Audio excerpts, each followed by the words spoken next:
Hercule Poirot is summoned to the desolate moorlands when a young historian vanishes. Among the ruins of an ancient abbey, villagers whisper of ghosts, but Poirot suspects secrets buried in stone and shadow. With the moor's fog concealing every clue, he must untangle whether the disappearance is legend or murder. Chapter 1. The shadows at Caravali tore the wind swept across the Yorkshire moors.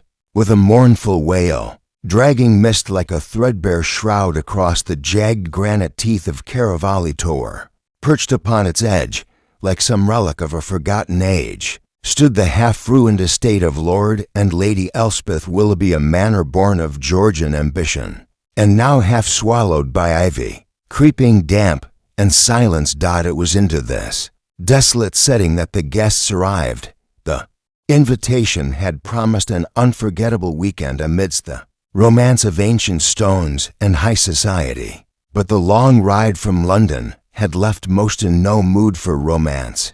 The sky was the color of iron, the air bitter, and the estate surrounded by the skeletal outlines of Bronze Age ruins felt less like a retreat, and more like a mausoleum. Among the party of guests was the eminent archaeologist Dr. Julian Whodunit, newly returned from the Levant with a crate of Canaanite relics and a glint of triumph in his pale eyes. He was accompanied by his secretary, Miss Daphne Marcia, cool-eyed young woman with a thin-lipped mouth and the restless energy of a sparrow. Also in attendance, Sir Osric Blake, financier and patron of the dig, whose voice had once thundered across the House of Commons, but now lingered on the edge of scandal. Lady Cecily Montague, once a celebrated beauty on the London stage, now wrapped in veils and shadows, her gaze hollow, and Colonel Howard Stratton, retired, restless, and always watching every inch, the disciplined predator even in tweed and brogues. Lord Willoughby, a reclusive man with interests in spiritualism, had long insisted the stones of Caravali were conduits of ancient memory. Lady Elspeth, younger by 2 decades, was gracious but brittle. Her smile came quickly but disappeared just as fast, like a lantern snuffed in the wind. By twilight on the first evening, the guests had gathered in the crumbling library, warmed by brandy and the distant howl of wind through the arrow slits of the ruin. Conversation veered toward the unearthed relics, particularly one in a velvet-lined box Dr. Whodunit had refused to open for anyone but Lord Willoughby. The scholar hinted that it was something of enormous religious and historical value, perhaps even pre-Abrahamic. There was laughter, some polite skepticism, and yet a ripple of unease passed through the room. That night, the housekeeper, a mute woman known only as Elsie, locked all doors after midnight. But morning brought no sign of Dr. Whodunit. His bed had not been slept in. His boots remained in the hall. The velvet-lined box was missing. A side door leading toward the moor hung ajar, its hinges groaning in the wind. Sir Osric raised hell. Lady Elspeth fainted. Lord Willoughby retreated to his séance chamber and refused all questioning. The local constable arrived by midday but left by tea, baffled. No body, no footprints. No trace, only an impression in the earth beside the ancient stone circle near the cliffs. A single deep indentation, roughly man-sized, and soaked through with something dark. The whispers had already begun. Perhaps he walked into the mist and fell, or took the relic and vanished, some clever fraud. But why would he leave everything else behind? A telegram was sent that evening, hastily and with trembling fingers, by Miss Marsh to London. It read, "Urgent, Poirot required at once. Scholars vanished at Moorland ruins. No sign, nobody, no sense. Fear something deeply wrong. DM and far away in his Art Deco flat in Whitehaven Mansions." The great Belgian detective sipped a tisane, studied the telegram's careful phrasing, and allowed one eyebrow to lift. "Mademoiselle Marsh," he murmured, "you are most intriguing. And so, it begins." With a sigh, Hercule Poirot reached for his hat, perfectly brushed hand, adjusted the creases in his cuffs. The chill of the morrow waited, but so did a mystery that whispered of ancient stones, vanished men, and the fatal weight of secrets left too long in the earth.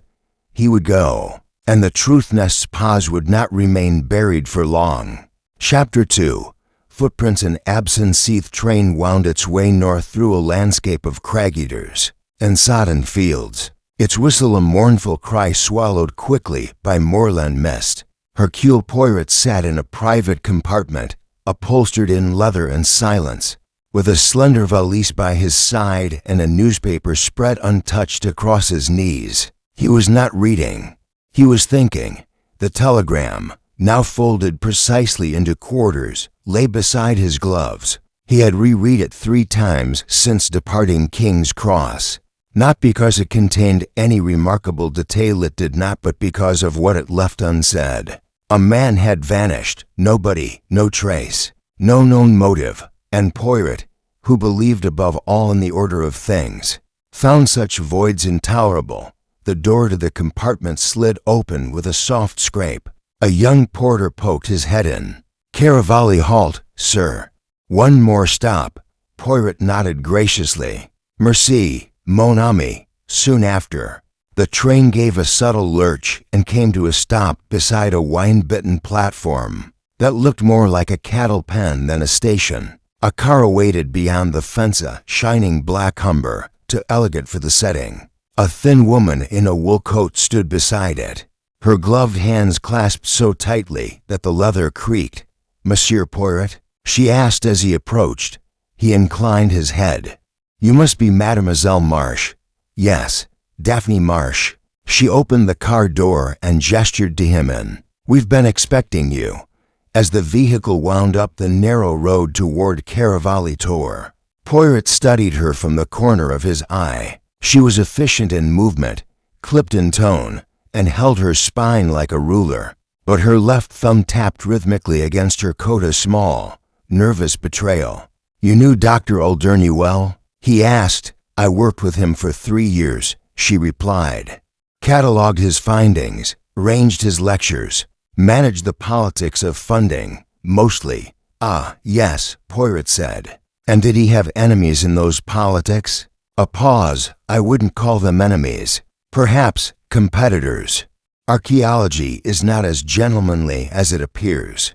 There's prestige, ownership, and of course, who gets to claim the discovery first? And the object he brought here, this relic, he called it the Eye of Ramelech, said it predated known civilization. He wouldn't show it to anyone. Only Lord Willoughby." Poirot narrowed his eyes. "Strange, no? To bring such a prize and then hide it." Daphne Marsh's mouth tightened. He was like that, secretive, possessive of his triumphs, yet he trusted you enough to telegram me. Another pause. "I found the door open that morning. I knew something was wrong. I didn't want the local constable fumbling about with muddy boots and blunt gases. You were the only one I could think of who might actually see." They reached the house as twilight drew long across the moors. Caravali Manor rose from the stones like a ghost made permanent, part decaying elegance, part myth. The ruins at its back, those ancient towers and standing stones, seemed to lean closer. As if listening, Poirot stepped out of the car, breathing deeply. "The air here," he said, "is full of secrets inside." The atmosphere was one of brittle tension. The guests had not departed. Lord Willoughby insisted that none should leave until the matter was resolved. Poirot was introduced one by one. Lady Elspeth, veiled and pale, her hands trembling as she poured tea. "It's ghastly," she murmured, not quite meeting his eyes. "One moment he was here, and the next." Sir Osric Blake, all gruffness and suspicion, insisted it was theft. He took the box and slipped away before dawn. "Marsh knows more than she lets on." Lady Cecily Montague, draped in grey silk, muttered about bad energies in the stone circle. "The more absorbs grief," she said in a flat voice, "and sometimes it gives something back." Colonel Stratton stood near the hearth, silent and watchful. When introduced, he gave Poirot a soldier's nod and said only, Hate this kind of mess. Too many loose threads, and Lord Willoughby tall, lean. His eyes sunken deep in the sockets spoke as if reciting lines from some private scripture. The object was meant to be unveiled at the solstice. He was warned not to disturb it. I felt it. The moment it arrived here, something shifted in the stones. Poirot said nothing. He observed the slight flinch in Blake's brow when Lord Willoughby mentioned unveiling, the way Lady Elspeth's fingers curled tighter each time Stratton paced behind her, how Daphne Marsh, for all her poise, never removed her gloves later. Poirot asked to be shown the studded Dr. Whodunit's temporary workspace. It had been untouched since his disappearance. A desk sat against a north-facing window, still covered with notes and ink stains. A tattered journal lay open to a half-finished entry dated the night before he vanished. The artifact reacts to proximity, or perhaps to intention. I do not know whether to feel triumph or dread. Lord Willoughby insisted I place it near the Tor, though I warned him of instability in the ground. Still, it must be observed under starlight. It is ancient. It is watching. Poirot closed the book with care. His eyes swept the room, the fireplace untouched, the wastebin empty, the travel bag still packed. No sign of a man preparing to vanish, or to run. And then he noticed it, a small thread golden and fine caught on the latch of the windowsill. He reached for it with tweezers, a thread from a glove, perhaps, or from a ceremonial cloth. He held it aloft, watching it twist in the dying light. "'Tis iridescent," murmured Poirot. "A ghost may vanish, yes, but it does not leave threads behind." And with that, he turned back to the room, his gaze sharper now, already dissecting the absence of a man as if it were a presence of its own. Chapter 3. A circle of Motivesby morning. The mist had returned, curling around the stones like memory made visible.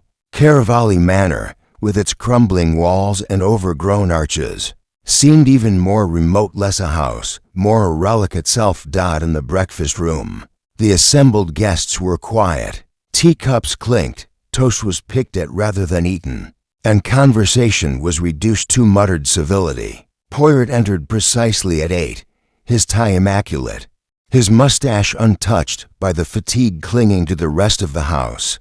"I wish to speak with you all," he said gently. "Not an interrogation. No, merely to understand what happened in the hours leading to the disappearance. Would you indulge me?" Lady Elspeth gave a distracted nod. "Of course, Monsieur Poirot. Whatever may help.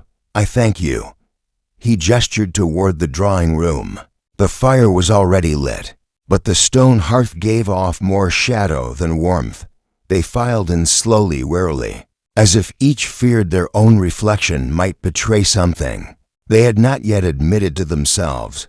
Poirot stood before the mantel, his hands clasped behind his back. "Let us begin not with the night, but the days leading to it. Dr. Whodunit arrived last Wednesday. None.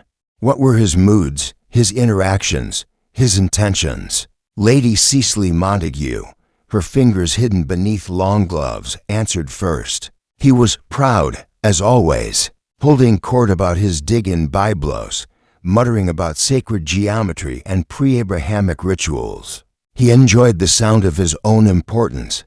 Did he mention the relic by name? Only in veiled terms. The eye, he called it. Sir Osric gave a snort. More like the prize. I paid for 3 expeditions, and that man strung me along for 2 years. When he finally found something worth showing, he insisted it was his alone to interpret." "Ah," Poirot said softly. "So he denied you access, flatly. Claimed I wouldn't understand its context. And you, Colonel Stratton?" Poirot asked, turning to the former officer, who stood stiffly near the bookcases. Stratton shrugged. "Didn't think much of him. Too theatrical, too clever. He and Willoughby were always whispering about vibrations and alignment. Nonsense." Lady Elspeth's voice emerged, quiet but trembling. "He frightened me, a little. Not his manner, but the way he looked at the Tor. as if it spoke to him.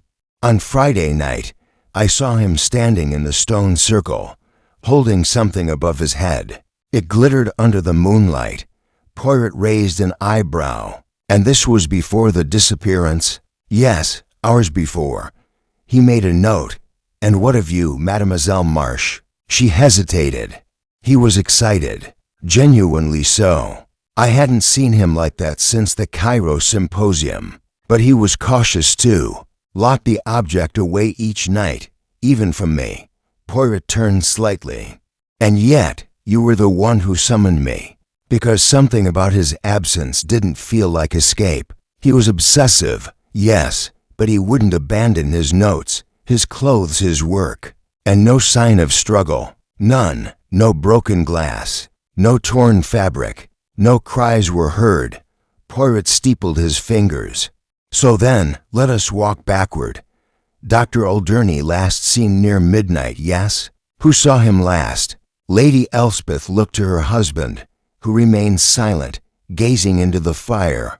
I did, said Sir Osric, at last. He passed me in the hall, heading toward the rear door, holding that velvet-lined box. Wouldn't say where he was going, just gave me a smug little nod. That was shortly before midnight. Anyone else? Lady Cecily shook her head. I retired early. The air made my migraines worse. I took a walk, said Stratton, out along the northern path. Didn't see anyone. Poirot's gaze lingered on him for a breath longer than necessary. And you, Lord Willoughby? The man blinked, as if returned from another world. I was in the séance room, alone. I often go there late. Poirot nodded. Very well. One final question for now. They all looked toward him, expectant.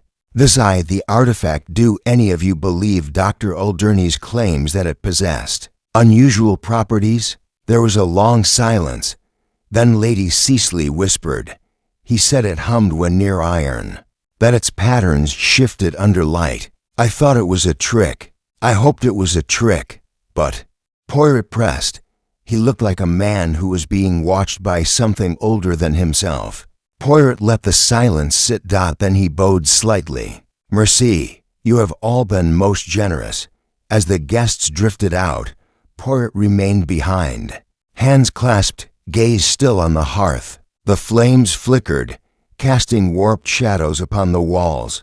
Daphne Marsh lingered by the door. What are you thinking, Monsieur Poirot? That you are all standing in a circle, he said softly.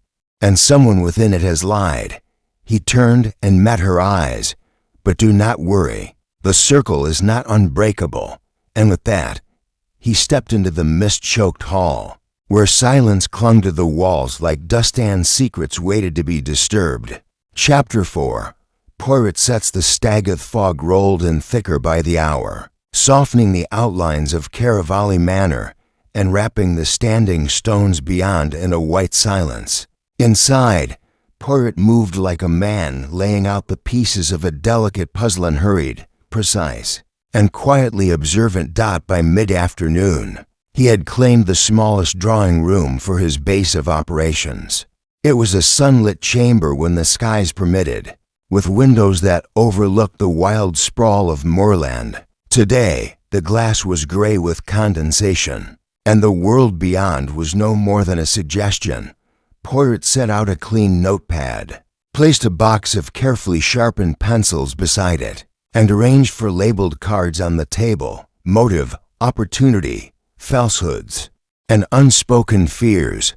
He did not yet write about them. Instead, he sat back and let his thoughts settle like silt in still water. A knock came.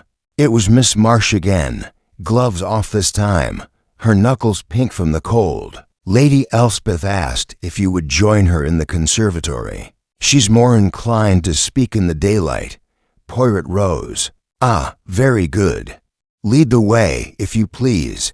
The conservatory was a relic of another age-tall windows. Cracked tiles, ferns drooping from years of neglect. Lady Elspeth stood beside a half-dead citrus tree, her face pale beneath its ghostly leaves. I didn't say everything earlier, she confessed, as soon as they were alone. Poirot inclined his head. It is often so. We remember more when we are away from watching eyes. I lied about seeing Julian only once that night. I saw him twice. Her hands trembled. The second time, he was frightened. Frightened? Of what? She shook her head. He wouldn't say, but he held the box tightly, clutched it to his chest like it might run away. I asked him what was wrong. He just muttered, "It can't fall into the wrong hands, not now." Poirot took a slow breath. And what time was this? Closer to 1. I'd gone downstairs for laudanum. I have insomnia. You did not think to mention this earlier? I wasn't sure it mattered, and I didn't want Osric thinking I was snooping. Poirot gave a gentle nod. Your honesty now is appreciated, madam. And tell me, where was Sir Osric at that hour? Lady Elspeth's expression darkened. In the billiards room. He was alone. He often drinks there late. Merci, Poirot said softly. One more question. In your opinion, who among the guests truly wanted that artifact for themselves? A pause, then, all of them. In different ways. She turned away, her gaze fixed on the mist-choked garden. But the one I fear most is the one who barely speaks. Colonel Stratton? She said nothing, only nodded once. Poirot excused himself and returned to the drawing room. The cards remained untouched. He picked up the one labeled falsehoods and wrote a single name, Elspeth Willoughby. Not because he thought her guilty, because he knew she had more to reveal. That evening, Poirot asked the entire household to convene in the great hall for a simple request. A fire burned low in the hearth, its glow licking the stone walls like an old memory. I would like, he said, for each of you to show me where you were between midnight and 2 o'clock on the night of Dr. Whodunit's disappearance. Not tell me, show me.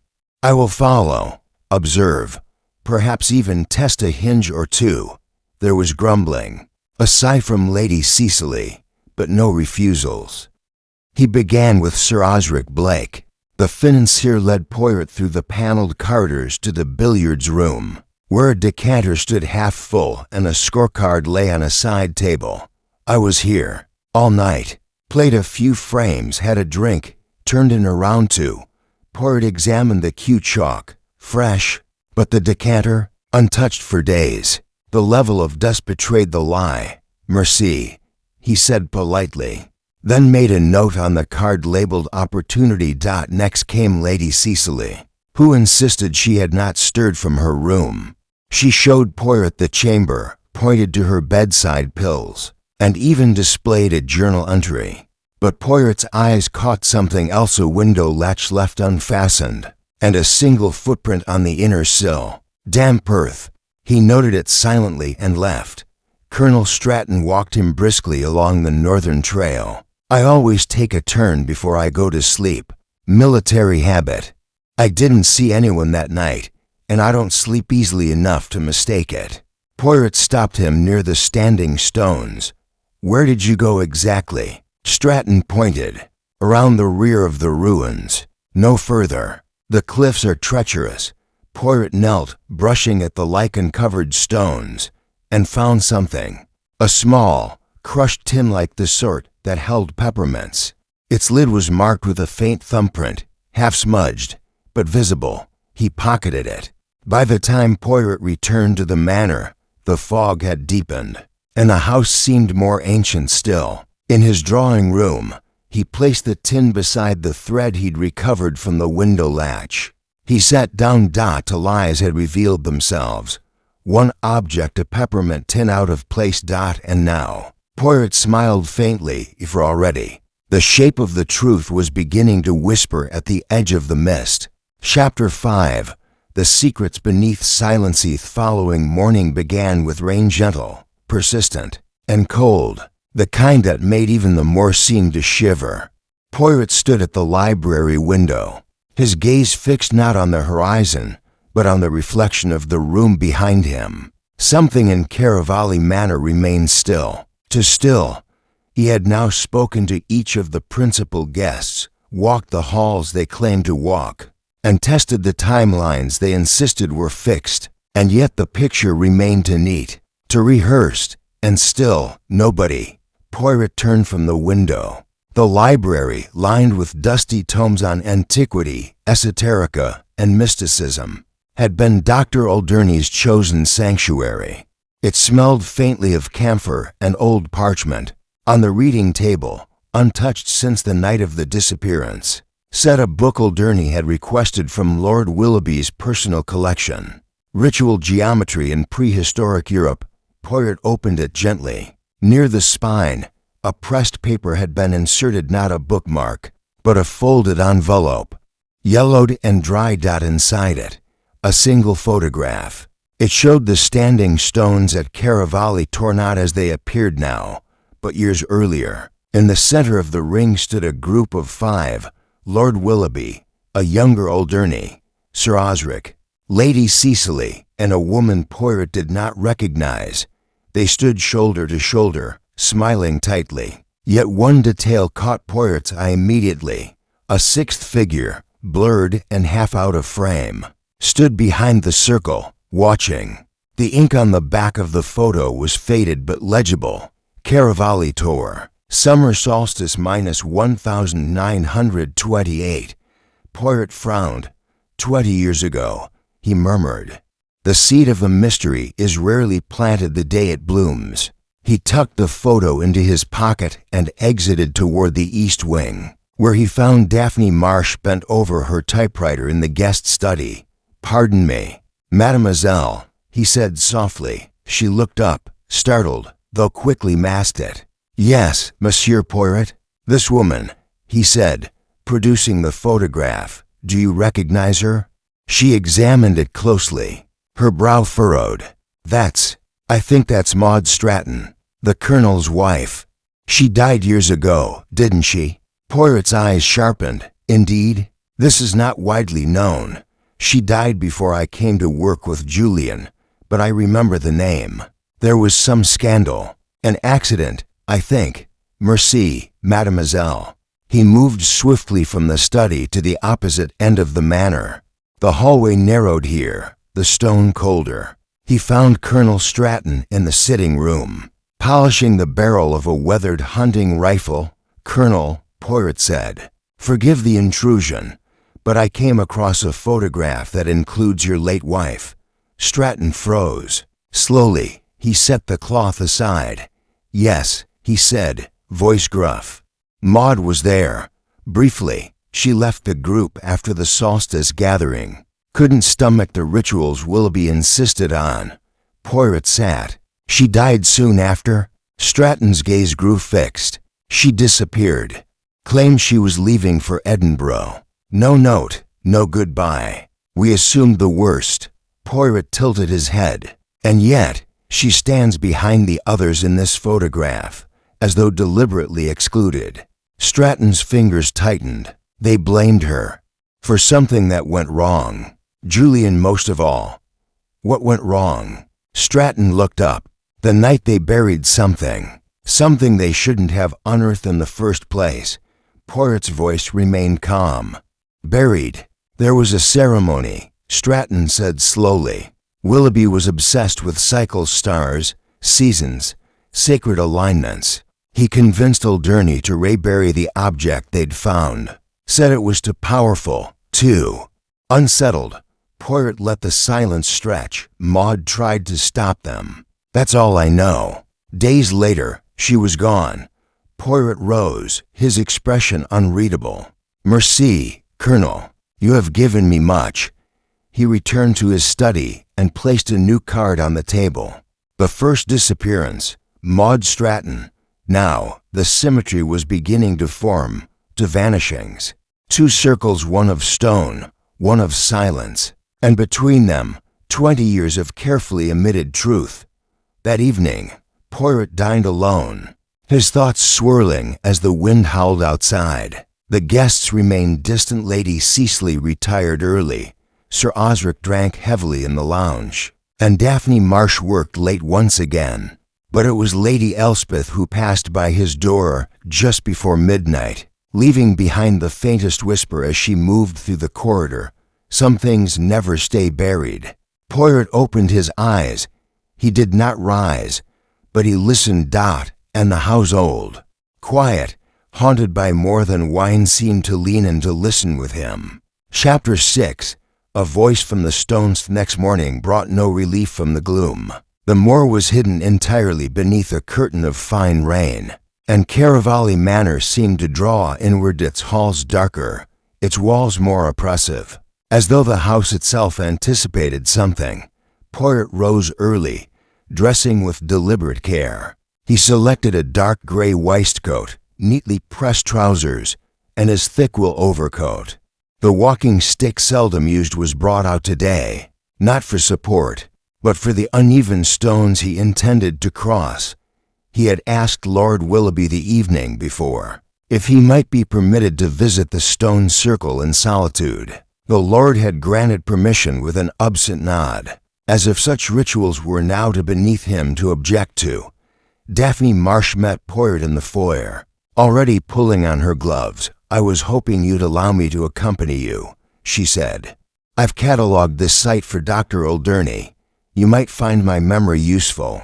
Poirot studied her for a moment. "Ah, mademoiselle, I believe your presence will be most illuminating." The wind met them immediately upon stepping outside. It did not howl, it pressed, a constant pressure, like something unseen urging them back. But Poirot pushed forward, his gait slow but determined, following the slick path that led away from the manor and up toward the tor. Daphne said little as they walked, her brow furrowed, her gaze fixed ahead. When they reached the ring of stones, she paused at its threshold. "They called this the Cradle of Eons," she murmured. "Julian believed the circle predates even the Neolithic structures we've identified. But he never published that, said it was too dangerous to be taken seriously." Poirot stepped carefully between the stones. Eyes narrowed. The circle was roughly 20 feet across, its granite pillars weathered and uneven. Moss clung to their bases. In the center, the ground was muddy and disturbed, as if something heavy had recently pressed there and vanished. Poirot knelt beside the impression. The soil had been trampled, but not entirely flattened. He used his walking stick to trace the edges of a shape, oval, elongated. "A coffin?" Daphne whispered. "Too narrow," Poirot said. "More likely a ceremonial box, perhaps for the eye." He stood and turned to study the stones themselves. Each bore strange etchings, some circular, some jagged, and one marked with a spiral that turned inward so tightly it seemed to vanish into itself. "It is curious," Poirot murmured. "If one wished to hide an object, one might bury it. But Whodunit brought it out into this circle, under the moon, not to conceal it but to offer it." Daphne looked startled. "You think it was a ritual?" "I think Dr. Whodunit was more a man of myth than he admitted," Poirot said. "And I think he believed this place could respond." He stepped back, eyes lingering on a shallow channel that ran between two stones. It was barely noticeable, but the earth within it had darkened, stained. Poirot bent, dabbed a handkerchief to the channel, then held it up. "Red, not fresh, but recent enough to remain." "Mademoiselle," Poirot said quietly, "did Whodunit ever speak of sacrifices?" She hesitated. "He used the word. Once, in jest. At least, I thought it was jest. He said some objects like the eye were too old for our categories, that they were not meant to be owned, only fed." Poirot's expression darkened. "And he brought it here, alone, at night, where it vanished." Daphne's breath caught. "Do you think he performed something, and it took him?" Poirot did not answer. Instead, he walked to the very center of the ring and turned slowly, eyes scanning every stone, every shadow. "There is a human hand behind this," he said at last. "Of that I am certain. But human hands are sometimes guided by ideas far older than reason." He moved to the edge of the circle and knelt. In the soft mud just beyond the ring, a footprint remained, a partial print, narrow in the toe and slightly angled. Poirot crouched lower, brushing gently. The heel was almost dainty. Not a man's boot. Not Whodunit's, Lady Cecily. Daphne guessed quietly, or Lady Elspeth, Poirot replied. Or a woman not yet accounted for. He stood. Come, mademoiselle. We have learned much, but the stones will say no more. As they returned to the house, the wind pressed harder, as if displeased.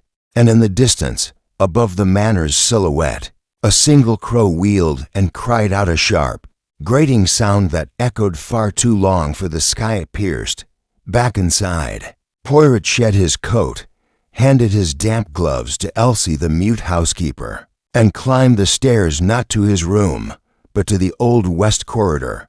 He paused outside one of the smaller guest rooms.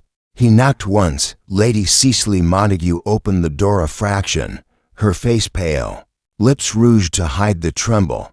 May I come in? Poirot asked gently. She hesitated, then nodded. Inside.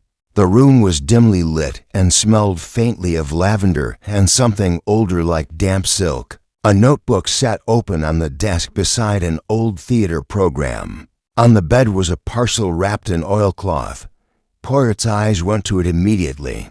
Lady Cecily noticed. She said nothing, but her hands, hidden beneath her sleeves, had begun to tremble, and Poirot, as he stepped slowly into the room, knew that something, perhaps not the whole truth, but some dark piece of it was hiding just beneath the silk. Chapter 7. The Parcel and the Past. Lady Cecily stood with her back to the parcel, as though it had crept there on its own, and she had only just noticed it. Her poise, always so elegant, so polished, now shimmered at the edge of collapse. In the dim light, her skin looked fragile, almost translucent, like an actress clinging to the final scene long after the curtain should have fallen. Poirot, ever gentle, did not press forward. He simply clasped his hands and waited. Shall I open it? He asked, as if the parcel were an innocent thing no more than old linens or books of poetry. She gave a soft, mirthless laugh. You already know what's inside, don't you? I suspect, Poirot replied calmly, but knowing and proving are not always the same. Lady Cecily moved aside, her steps tentative. She sat upon the edge of the bed, her back straight, but her hands clutched the hem of her skirt tightly. Poirot approached the parcel with careful precision. The oilcloth was stained at the corners. Its knots, though recently tied, had been retired multiple times, fastened in haste by fingers uncertain whether they meant to preserve or conceal. He untied the string and drew back the folds of cloth. Inside, nestled among linen napkins, was a small ceremonial dagger. The blade was curved and dark with age, its handle wrapped in gold thread.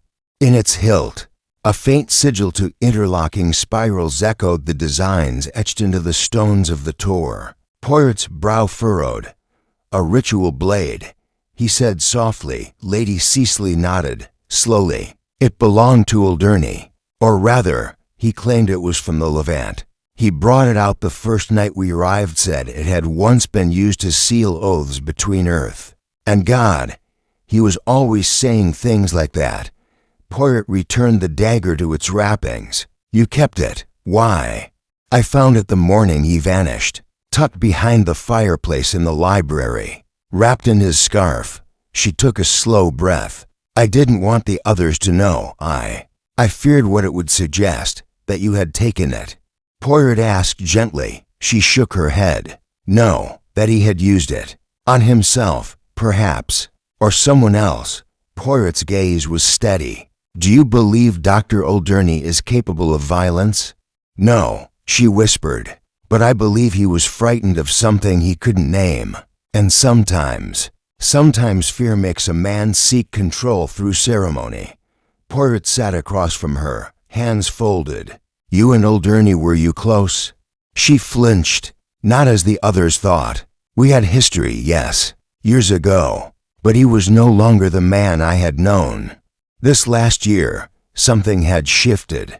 He was obsessed, not with discovery, but with fulfillment. Fulfillment? He believed the Ithis relic was part of something unfinished. A covenant, he called it. one left incomplete for millennia. And the dagger? He said it was a key, not literal, of course, but symbolically, that the eye would only reveal itself when met with blood and starlight. Poirot tilted his head. And do you believe such things?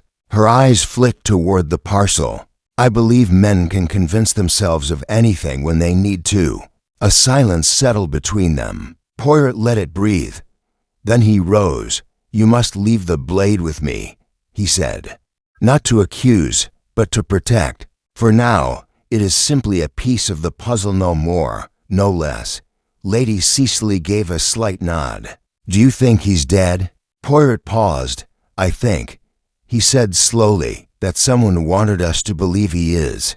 But whether that is true or simply a mask they crafted, I have not yet decided. She looked at him then, truly looked at him, with a kind of desperate hope that felt foreign on her otherwise controlled face. You must be careful, Monsieur Poirot, she said.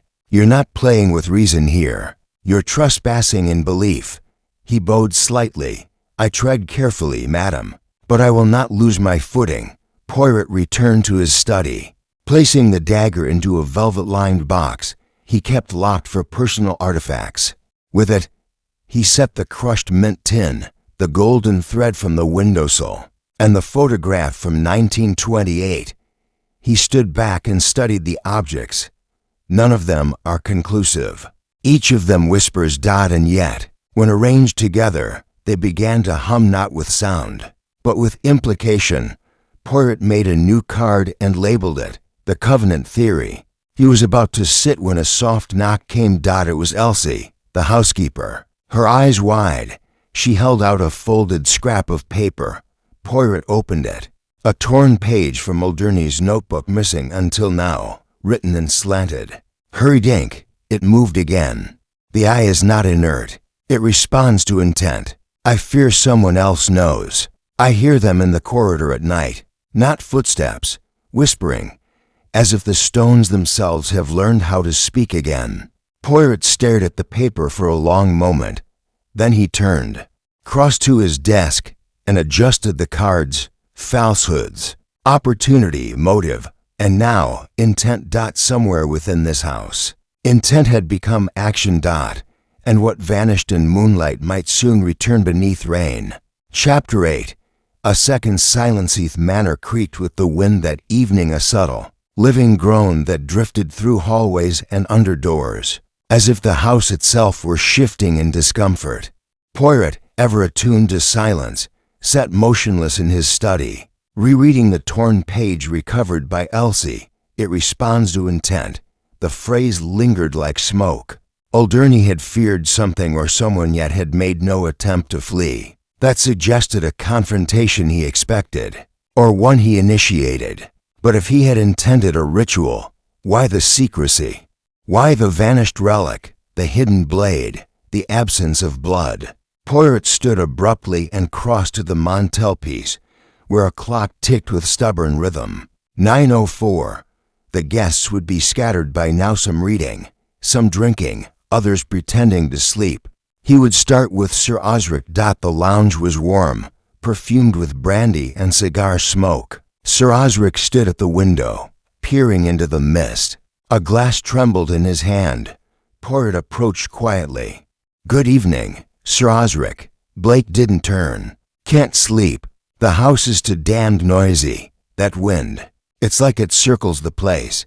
May I ask, did you hear anything unusual last night? Unusual? Sir Osric snorted. Everything here is unusual. You're asking the wrong question. Poirot's brow lifted. Then permit me to rephrase. Did you hear anyone last night? Sir Osric finally turned, face flushed. Footsteps. In the corridor. Around 2, maybe 3. I thought it might be Stratton, or that ghastly old Willoughby on another of his midnight rambles. But then I realized. It wasn't just footsteps. It stopped, started again, then stopped, like someone listening at each door. Poirot's eyes narrowed. You didn't investigate. Didn't seem wise.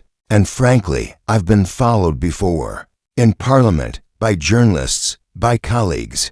I know what it feels like when someone wants you to hear them, but not see them. Curious, Poirot murmured. Because Colonel Stratton was outside, he claims to have walked the north grounds. Blake frowned. Then who was in the corridor? Poirot said nothing more. But inside, a pattern was crystallizing. He left Sir Osric and made his way quietly up the east stairwell. The air was cooler here.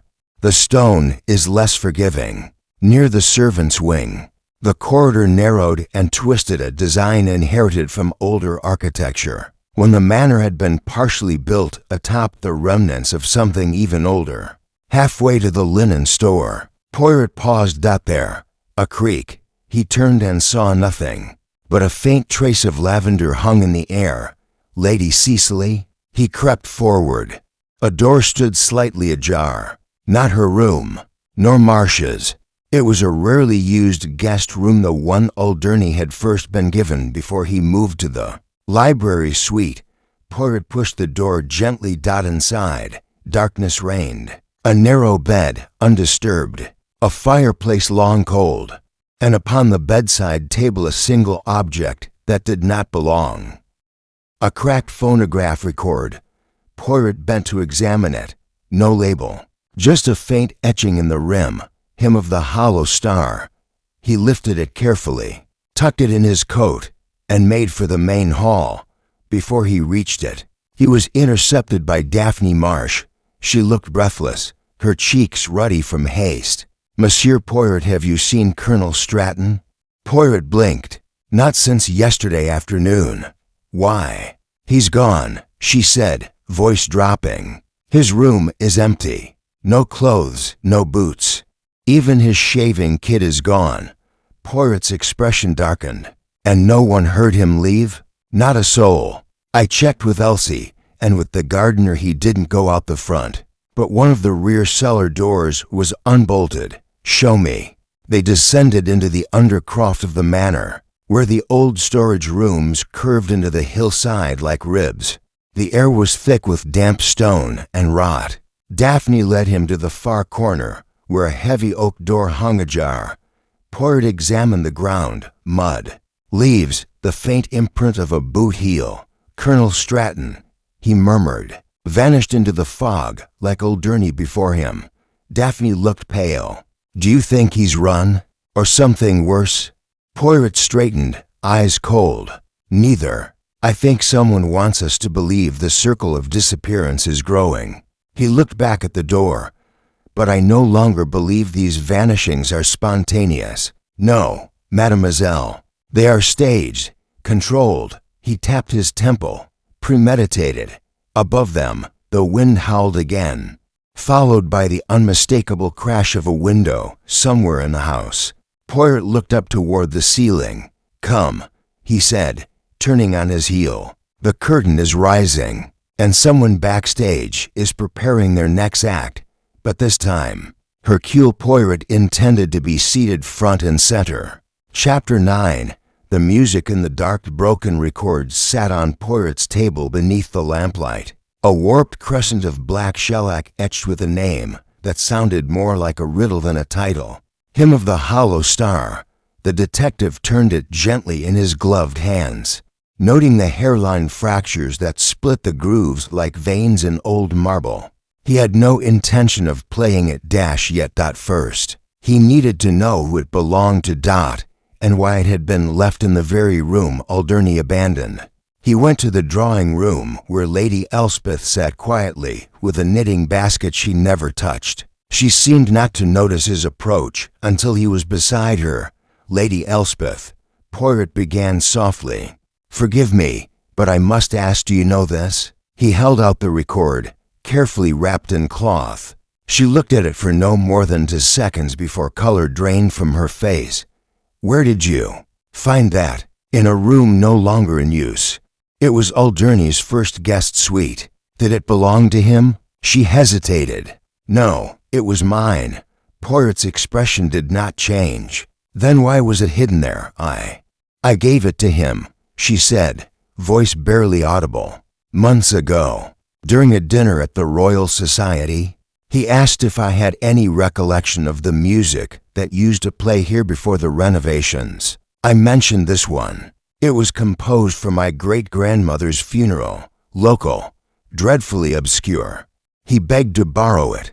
Why? He said the name intrigued him, that it had parallels to an ancient Mesopotamian hymn. I thought nothing of it, but he never returned it. When I asked, he said it was no longer audible in normal ways. Poirot frowned. A curious phrase. He had begun speaking strangely by then, she said, voice tight, as if every object had a double meaning. Music wasn't music. Stones weren't stones. Everything had to reveal something. Poirot gave a slight nod. And this record, did he ever play it in your presence? She shook her head. No, but I heard something, once.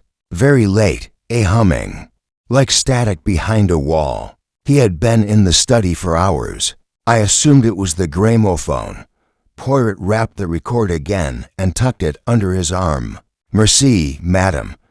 He returned to his study and sent a note via Elsie to Lord Willoughby, requesting a meeting before dinner. Within the hour, the old man arrived, his fingers stained with candle wax and charcoal.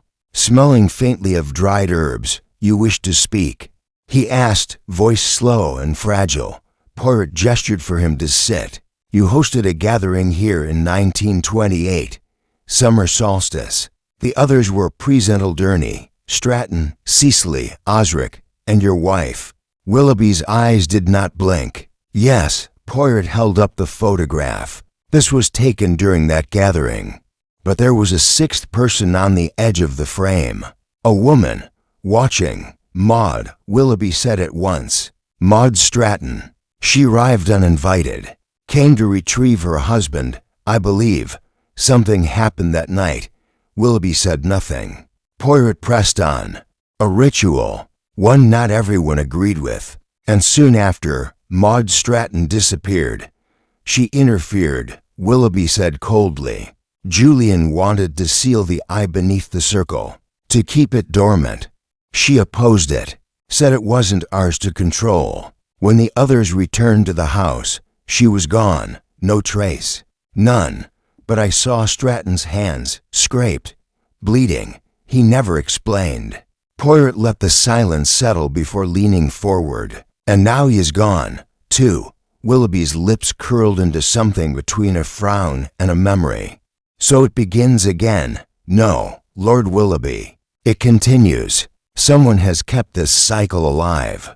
Someone who understands how to hide intent beneath the veil of legend. Poirot opened a drawer and placed the crushed peppermint tin, the golden thread, the ritual dagger, and the record in a neat row. Then he looked up. Did you believe in what you did that night? Willoughby's eyes grew distant. I believed it would end something. Instead, it only postponed it. As the old man left, Poirot stared once more at the items before him. Every piece whispered, not just of guilt or opportunity but of ritual. Someone was replaying the past, echoing its symbols, its patterns, its stages. The dagger returned, the music unearthed, the circle disturbed dot, and now, with Stratton gone, the circle had contracted. Poirot turned toward the fireplace, where the flames flickered in uneasy rhythm. Then, slowly, he rose, placed the record on the old gramophone in the music room, and turned the crank. The needle dropped. A hum emerged faint, warbled, as if pulled from the depths of a well, and beneath it, something began. Not melody, not harmony, a pulse, a rhythm of breath, of stone, of blood remembered. Poirot listened, and in that moment, the wall seemed to lean inward. The very air shifted. Not louder, not colder, but expectant. Someone somewhere in this house was listening too. Chapter 10. The whispering Cora Dorothy record ended in silence, not the natural kind, but a vacuum, the sort that lingered just long enough to make Poirot's heartbeat feel out of place, too loud against the hush. He lifted the stylus gently, returning it to its rest, and closed the lid of the gramophone. Outside the music room, Caravalli Manor remained still. But Poirot could sense it. The pressure had shifted. He stepped into the hallway.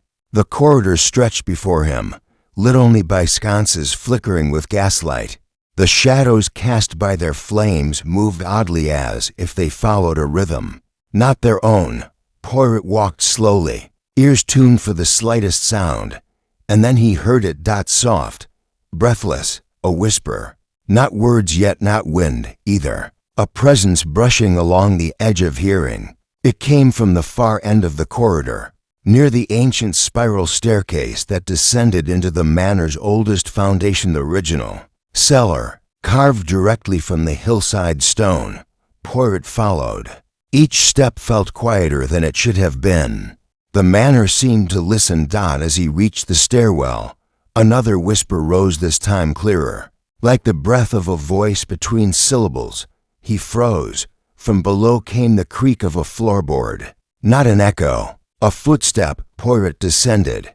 The stone stairs twisted downward into cool darkness, where walls grew damp and moss clung to the mortar.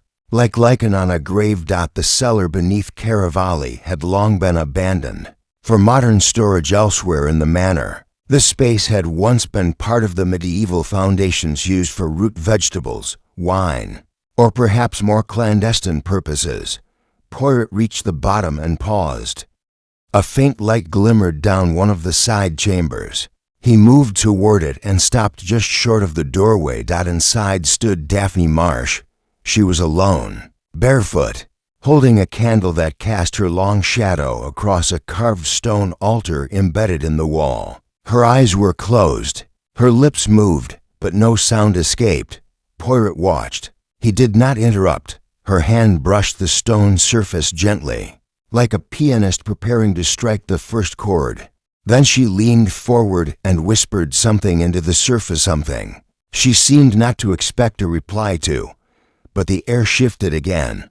Poirot cleared his throat gently. "Mademoiselle."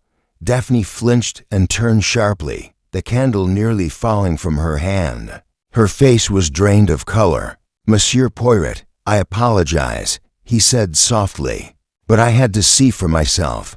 She set the candle down on the altar. "This isn't what it looks like." "Then perhaps you will tell me what it is," she breathed in, sharp and uncertain. "I come here sometimes, not to perform anything, just to think. Julian used to bring me here. He said this chamber was the heart of the house, that it was older than even the foundations." "You believe that?" "I believe he did." Poirot stepped inside, the stone cold beneath his shoes. "And what were you whispering?" "I wasn't," she said quickly. "It's just habit. Sometimes I speak to him, to the memory of him. Does that sound mad?" Poirot was silent for a moment. Then, "No, but it does sound lonely." She looked away. "You think I'm hiding something?"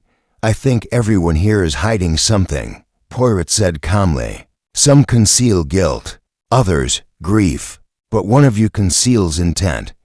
Daphne sat slowly on the stone ledge, staring at the flame. "Stratton's gone, isn't he?" "Like Julian."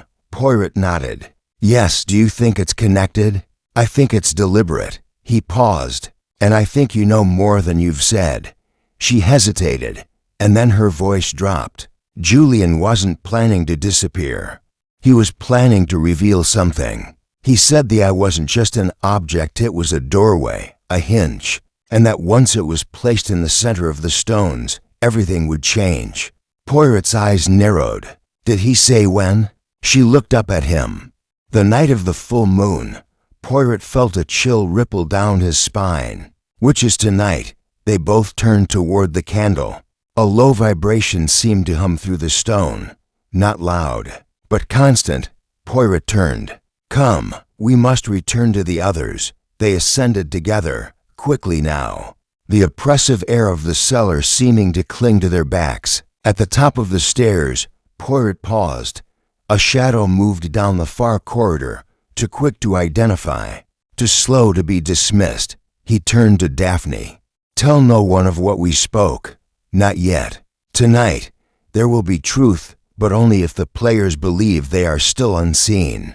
And as he stepped back into the flickering corridors of Caravali Manor, Poirot felt the mystery coil tighter around the house, readying itself for revelation. The circle was almost complete. Chapter 11. The circle awakens that evening. A restless energy settled over Caravali Manor like a storm forming just beyond sight. No rain fell, but the wind shifted direction, and the trees on the moor creaked with a low, mournful sway. Inside, the guests gathered in the great dining hall for supper, though few had an appetite. Lady Elspeth poked listlessly at her fish. Sir Osric drank more than usual and kept checking the window, as though half expecting someone to arrive. Lady Cecily's hands trembled ever so slightly as she raised her fork, and Daphne Marsh remained quiet, her eyes distant, her candle casting sharp lines across her cheekbones. Poirot, seated near the head of the table, observed everything: the silences between bites, the glances not exchanged, the tension that seemed to pass between every pair of shoulders like a thread woven too tight. He waited until the plates had been cleared and the staff had retreated. Then he rose. "My friends," he said gently, "you are all aware of what has occurred since our arrival. To vanishings, one relic is missing, and a cloud of unease that has settled over this house like a second skin." Lady Cecily flinched at his phrasing. Poirot continued, "I will not pretend I have all the answers, but I do know one thing. Someone here knows the truth. Perhaps not all of it, but enough." Sir Osric shifted. "Are you accusing us, Poirot?" "I am observing you, monsieur." With care, his eyes swept the table. "Tonight is the full moon, the night Whodunit believed would complete whatever ritual or revelation he imagined. It is also the night Colonel Stratton predicted he would not remain." The words landed heavily. Lady Elspeth's spoon fell from her hand with a faint clatter. She bent to retrieve it, but Poirot waved gently. "Non, leave it. It is only silver, not truth." He stepped from the table, voice calm but firm. "I will ask you all to remain inside this evening. No visits to the tour, no solitary walks.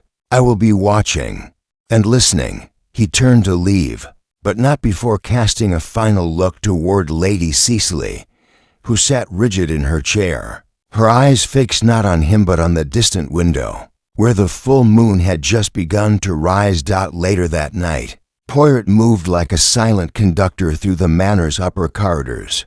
He had instructed Elsie to bolt the back doors and to remain in the kitchen under lock and key.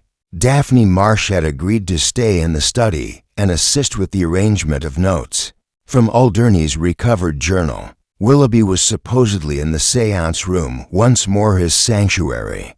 But Poirot did not trust walls tonight, not with the wind pressing against the manor like breath, and not with the moon huge, pale, cold casting light that seemed more like memory than illumination. At exactly midnight, Poirot heard a sound, not footsteps, not voices. Stone against stone. He moved toward the source. A draft slipped through the side hallway near the conservatory. Poirot followed it, shoes silent on the cold tile. Ahead, a door was open, one that should have been locked. It led through a seldom used corridor, through the chapel ruins, and down a winding garden path that ended at the edge of the moor. The circle. He stepped outside. The wind bit into him instantly, but Poirot moved forward, one hand clutching his coat, the other gripping the handle of his walking stick. The tor loomed ahead, jagged and ancient, crowned by the circle of stones. And there, beneath the moon's gaze, a figure stood at its center, Lady Cecily Montague. Her arms were raised. Before her, on the altar stone in the middle of the ring, rested a small object, a velvet-lined box. Poirot approached slowly. "Lady Cecily," he called out. "You should not be here." She did not turn. Instead, she said softly, "I had to see it again. I had to finish what he started." "Finish what, madam?" Her voice cracked. He wanted to prove the ancients still spoke, that belief could shape the world, that the eye was a key not to knowledge, but to memory. And I I believed him. Poirot stepped closer. The box lay open. Inside, nestled on black silk, sat a disc stone, engraved and faintly luminescent in the moonlight. The Eye of Ra-Melech. You had it all this time, Poirot said, not accusing, merely confirming. She nodded. He gave it to me before he disappeared. Said it had to be kept from Stratton. That someone was trying to manipulate the right. Julian didn't vanish. He hid. And then he planned to return when the time was right.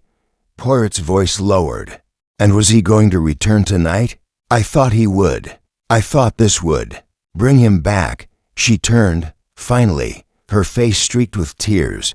But he never came. Poirot stepped forward and closed the box gently, because someone made sure he couldn't. She stared at him. Poirot met her eyes, soft but unrelenting. Tell me the truth, madam. What happened that night at the Tor Olivet, and in the moonlight, beneath the silent judgment of the stones? Lady Cicely began to speak at last. Chapter 12, a pact carved in moonlight. Liddy. Cicely stood motionless, the wind tugging at her shawl, her silhouette caught between the silver moon above and the black stone beneath her feet. For a long moment, she said nothing. Her breath misted in the night air, as though even the truth hesitated to leave her lips. Then, quietly, she began. It wasn't meant to be like this. Poirot stood opposite her, arms folded beneath his coat, eyes calm but unwavering. He made no move to interrupt. We came here all those years ago, she said, voice catching, in 1928. Julian had just returned from Lebanon with his first batch of artifacts. He was electric alive with discovery. Willoughby offered him this place to examine them in peace. And then he brought us here. Osric, Stratton, myself, and Maud.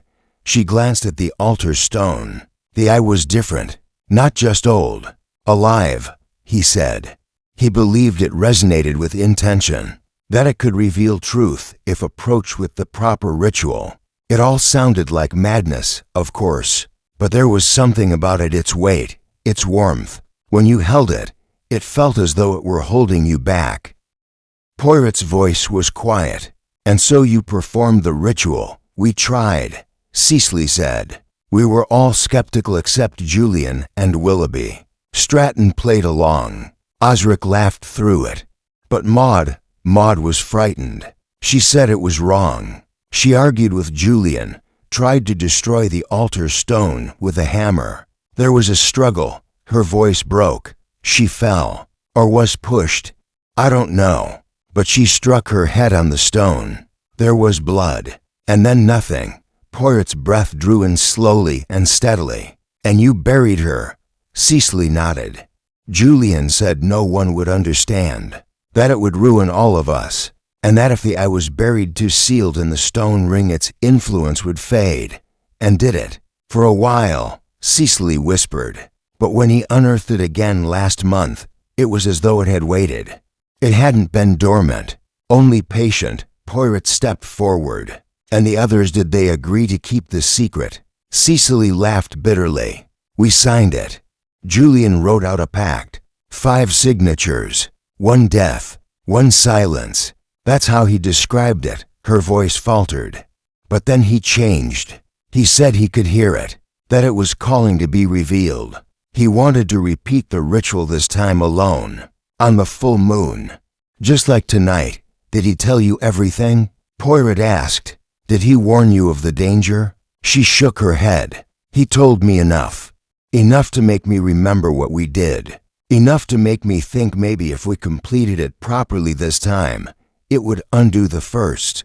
Was that why you brought the eye out here tonight? She nodded. Yes, I thought it needed to be returned. That maybe it would bring peace. But instead, it's just silence. Poirot was quiet for a long moment. Then he turned his gaze toward the surrounding stones, tall and still as grave markers. There was no magic that night, he said gently. Only fear, guilt, and desperation. Maud Stratton died in confusion. Dr. Whodunit vanished in obsession. And someone else, someone with more to lose than you, ensured his silence. Cicely blinked. You mean Stratton? Poirot's eyes narrowed. No, madam. I believe Stratton vanished because he was about to speak. She froze. But he was part of the pact. Indeed, Poirot replied, and I suspect he no longer wished to uphold it. He stepped toward the altar, placing one hand lightly upon its surface. This object, this I was never cursed, but the idea of it was, the belief, the power it held over your minds, and someone used that belief to eliminate both Whodunit and Stratton. Cecily's eyes widened. You mean murder? Poirot nodded slowly. Yes, madam. Murder shaped to resemble myth. A very human crime, disguised in the language of the ancient. He closed the box and held it carefully in his hands. This relic is evidence now, not of an ancient covenant but of a modern deception. Lady Cecily lowered herself onto the low stone wall surrounding the circle, eyes fixed on the ground. Then what do we do now? Poirot looked toward the manor, its dark windows staring blankly over the moor. Now, he said softly, we gather them all, and I reveal what I have known since the second lie. She looked up sharply. Which lie? Poirot smiled faintly. The one told not with words, but with silence. And then he turned toward the manor, the eye tucked beneath his arm, the truth at last drawing breath beneath the weight of so many ghosts. Chapter 13. The gathering before the storm back within the walls of Caravalli Manor. Poirot moved with precision, each step deliberate, each glance sweeping silently over corners where shadows clung like cobwebs. In his arms, the velvet-lined box containing the Eye of Ra-Melech seemed heavier now, not with mass, but with implication. It was no longer a relic. It was the fulcrum around which guilt, fear, and murder had silently turned. He made straight for the drawing room and summoned Elsie. With silent efficiency, she relayed his message to the remaining guests. They were to join him at once in the main salon. No excuses, no delays. 10 minutes later, the room held them all. Lady Elspeth sat near the hearth, wrapped tightly in a shawl, her eyes glassy. Daphne Marsh stood stiffly near the piano, arms folded, jaw set. Sir Osric had the look of a man trying very hard not to show that he was shaken. And Lord Willoughby, still dressed in his velvet robe, leaned on his cane by the mantelpiece, as though he might dissolve without its support. Only Lady Cecily stood apart, her gaze lowered, her hands folded neatly at her front. Poirot placed the box gently on the table, unopened, and turned to face them. Mesdames, messieurs, he began, we are no longer within the confines of speculation. Two people have vanished. One has died, though you did not call it murder. And the truth has been buried not only beneath stone, but beneath your own fear. No one spoke. Poirot paced slowly, voice low, each word precise. What began as an archaeological gathering devolved, years ago, into something much darker. You performed a ritual with the eye. You believed perhaps with half a heart that it had power. But when Maud Stratton opposed it, tragedy struck. She died. Whether by accident or by force, we may never know. But she died. Lady Elspeth shut her eyes. Her lips moved but formed no words. Poirot continued, Dr. Whodunit, perhaps the most zealous among you, carried the weight of that night for 20 years. When he returned to Caravalli, it was not merely for study. It was for absolution or perhaps resurrection. He believed he could complete what had once gone wrong. He stopped beside the table and opened the box. The stone eye lay there, dull under the gaslight, and yet unnervingly alive in its silence. Julian Whodunit did not flee. He did not fall into the moor. He was removed. Sir Osric stiffened. You mean he was murdered? I do. Poirot turned toward him. And not by a force of ancient origin, but by human hands. Cold, calculating, and convinced they were protecting something. Or someone. Willoughby cleared his throat. Who would do such a thing? Julian had enemies, yes, but not here. None. Lord Willoughby, Poirot said softly. Here most of all. because it was here that he intended to reveal everything. The pact, the truth, and the one person who stood to lose everything was the person whose authority and legacy were built upon silence. Poirot turned to the hearth. "It was you, Lord Willoughby." A hush fell over the room. Willoughby's hand twitched on the cane. "This is madness. It is logic," Poirot said. "You knew Stratton was faltering. He came to you the night before he vanished. He said he couldn't keep the lie, that he would speak. And the next morning, he was gone." Willoughby's lips parted. "There's no proof." Poirot raised one hand. "Ah, but there is. The cellar door only you and the staff had keys. Stratton's room was emptied with too much care. His departure was not rushed, it was curated, just as Julian's was. And this," Poirot lifted the mint tin from his pocket, "was found crushed at the edge of the door. The exact mints Julian always carried. The crushed tin did not fall. It was stepped on by someone who followed him there under the cover of night." Daphne spoke then, voice trembling. "He was going to make it all public, wasn't he?" "Yes," Poirot said. "His journal was not for research, it was a confession. And a warning. He feared someone had begun to listen to the eye for the wrong reasons." Lady Cecily finally looked up. "It wasn't the eye, was it?"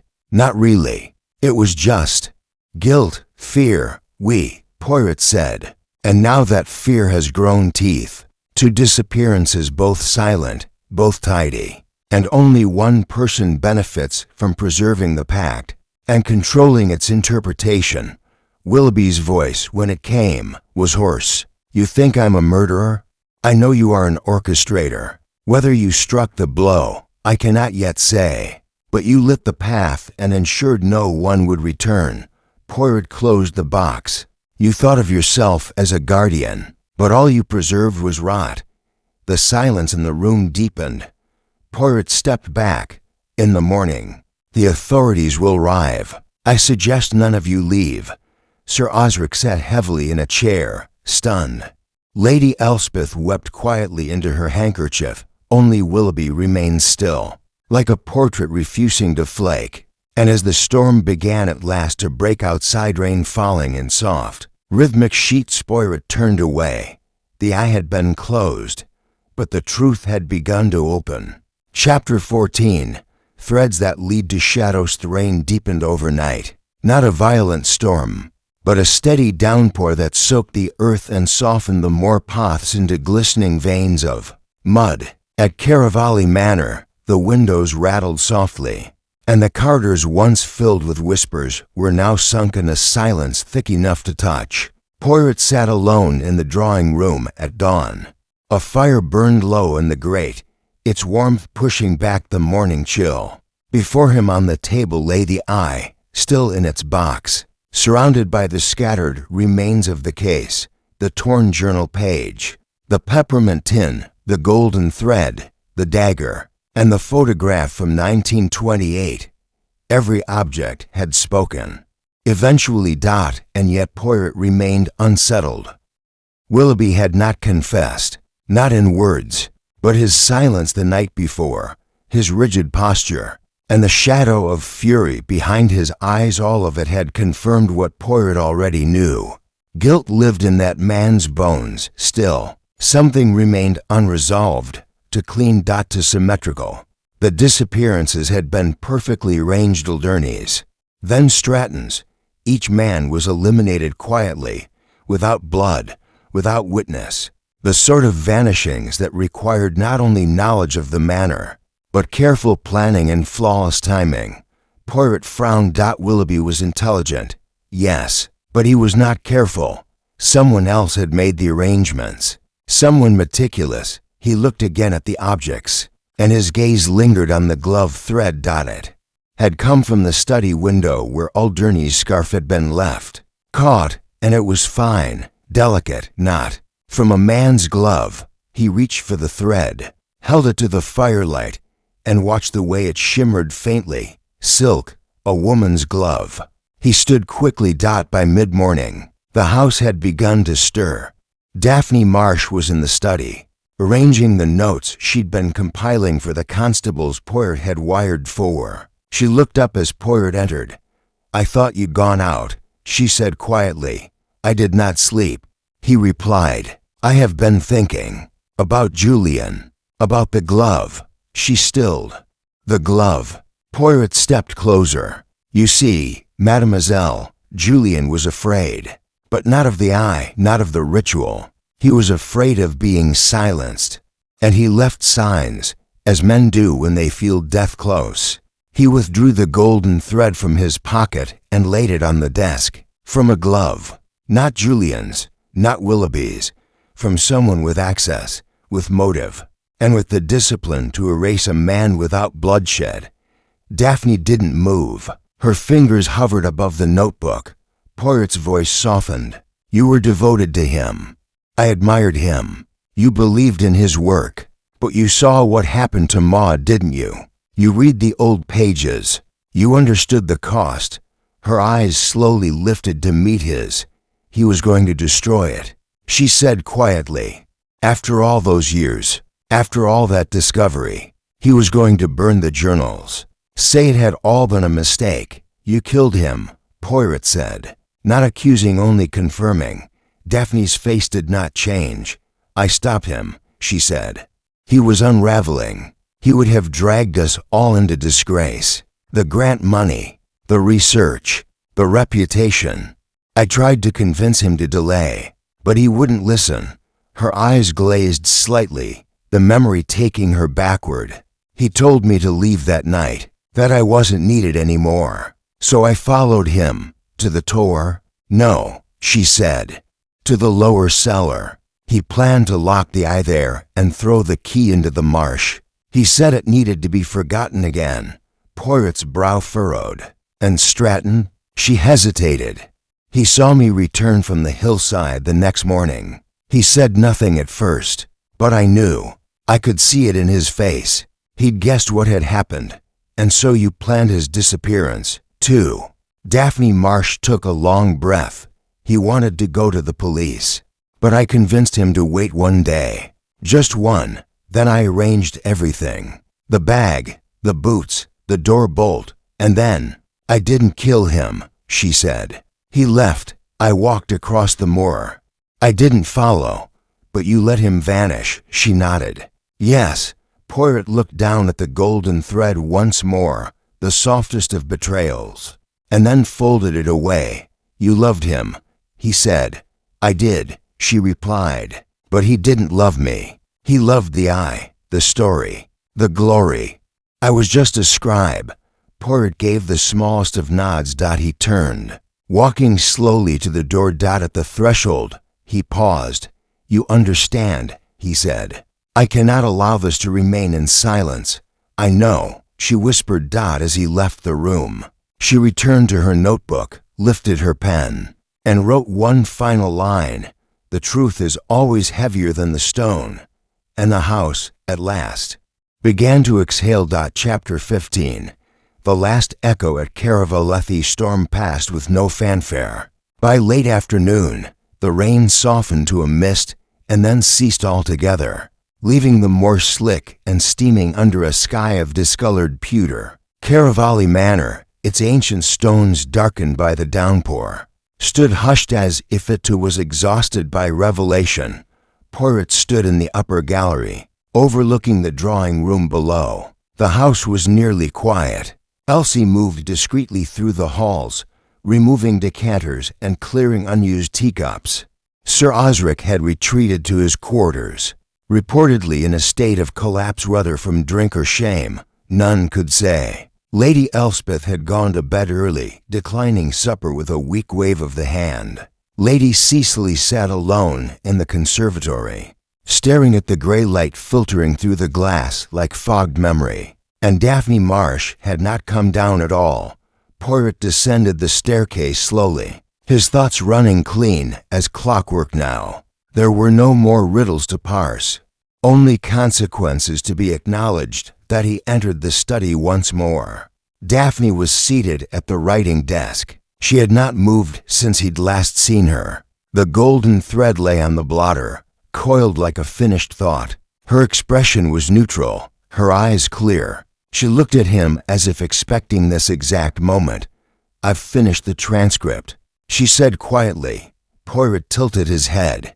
"My final act of service," she continued. "Julian's notes, his journal entries, my own. I made them coherent, chronological, and exact. There's nothing hidden anymore." Poirot stepped forward. "And the constables will arrive shortly," she nodded. "I know." There was no fight in her, only the rigid dignity of someone who had passed through the breaking point and came out calm on the other side.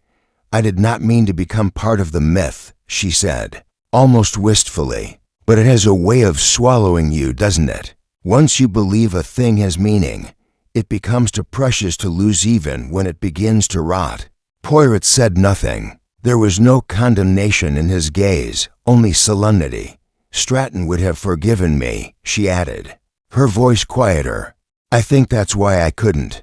I couldn't silence him either. I only wanted time. One more day." Poirot nodded slowly. "And yet, mademoiselle, one more day is how many tragedies begin." A silence fell between them, heavy but not cruel. Then Poirot reached into his coat and withdrew the small box. He opened it one final time and revealed the eye dot. It looked different in the lamplight, less mystical, more mundane, just a carved stone disc. Cracked, pitted, irrelevant. Was this worth it? He asked softly. Daphne didn't answer right away. Then, after a long pause, "No." Poirot closed the box and placed it gently on the table. "I will take this with me. Let the authorities examine it. It will become a case file, a museum note, perhaps an exhibit behind glass. It will be stripped of the power you all gave it." Daphne gave a faint, sad smile. "Maybe that's the truest ritual of all." Poirot stepped back. "Mademoiselle, you may remain here until the constables arrive. You will not attempt to leave." "I won't," she said. "I'm too tired to run." Poirot bowed, then turned and left the study. In the hallway, he found Lady Cicely waiting. She had a shawl draped over her arms, and her face, though pale, held a kind of peace it had not known for decades. "You know now," she said quietly. Poirot inclined his head. "Yes, did she confess?" "She did." Lady Cicely looked down the hallway toward the study. "Then perhaps the curse is broken." "There was never a curse, madam," Poirot said gently. "Only belief. And belief, when paired with silence, is the deadliest force of all." She gave a weak smile. "You'll leave tomorrow?" "Yes," Poirot said. "And I will be glad to leave this place behind. Though, like the moor itself, I fear it leaves its footprints upon the soul." They stood together in silence for a long breath. Then Cicely said, "The circle remains, doesn't it, even when we step out of it?" Poirot nodded slowly. "But only if we allow it." He turned and walked away. That night, in the drawing room, Poirot lit a final fire. The logs hissed and cracked, echoing like distant footsteps in a stone chamber. He sat with his tea, the ice secured in his valise beside him, and watched the flames. Upstairs, Daphne waited, not for escape, but for the consequence. Somewhere across the moor, the wind rose again softly, not howling, but whispering, a sound like old stones shifting, like myths dissolving back into earth. And for the first time since he had arrived, Poirot allowed himself to close his eyes. The circle had broken, but the echo, that would remain. Chapter 16. The departure. At dusk, morning sun broke over the Yorkshire moors with quiet restraint, staining the clouds pale gold. It did not warm Caravali Manor, not truly, but it gave the illusion of light, as if, after all that had unfolded, the house still deserved the courtesy of a sunrise. Poirot stood in the front hall, gloved and composed, his valise neatly packed, and the box containing the Eye of Ramelech secured within. The constables had arrived just past dawn, their boots echoing through the stone passageways. Polite, but with the practiced confidence of men accustomed to sifting through secrets, Daphne Marsh had surrendered herself with calm dignity. She had spoken clearly, gave them the facts, the names, the dates. She offered no resistance. When asked if she required a solicitor, she declined with a faint shake of the head. "I've already written my defense," she said. "It's in the margins of everything Julian ever published." Lady Elspeth had not come down. Sir Osric gave a stiff farewell, barely lifting his gaze. Willoughby, stripped of his mouth and dignity, had not spoken at all. He stood beside the hearth as if frozen in the act of waiting for something that would never arrive. Not absolution, not redemption, just the echo of old authority. Lady Cicely approached Poirot just as he reached for his hat. "You were right," she said softly. Poirot adjusted the brim with a delicate touch. "About many things, madam. But which, precisely, do you mean?" "That the silence was heavier than the object itself. We buried a woman, then the truth, then each other. Julian believed in the eye's power, but the rest of us, we only feared being remembered." Poirot gave a gentle nod. "Truth does not need belief to exist, but it does need courage to be heard." She clasped his hand briefly, a gesture without desperation. "Only gratitude. Will you ever come back here?" "None," Poirot said with finality. "Caravalli and I have seen all we must of one another." She gave a faint smile and stepped back as the constables emerged from the study with Daphne. She wore a long coat and gloves, her hair tied back tightly. Her face was calm. She paused when she reached Poirot. "I know you think I did it for Julian," she said quietly. "But I didn't." Poirot regarded her steadily. "Then for what?" "For the story," she said. "For the idea that we might still discover something that mattered. That the past wasn't just bones and names." He bowed his head slightly. "And now, she said, I will become part of it." With that, she followed the officers out. No struggle, no last glance. Poirot waited until the sound of their departure faded into the gravel and mist, then stepped outside into the morning. The air smelled of wet stone and cold grass. The path down from the manor was soft underfoot. The wheels of the waiting carriage sunk slightly into the earth. Poirot settled himself inside and gave the driver a nod as the horses set off. Caravalli grew smaller behind him, its dark towers fading into the soft folds of moorland. The circle at the Tor, unseen but always present, loomed in memory not as a place of power, but as a monument to the consequences of secrecy. Poirot closed his eyes and folded his hands atop his cane.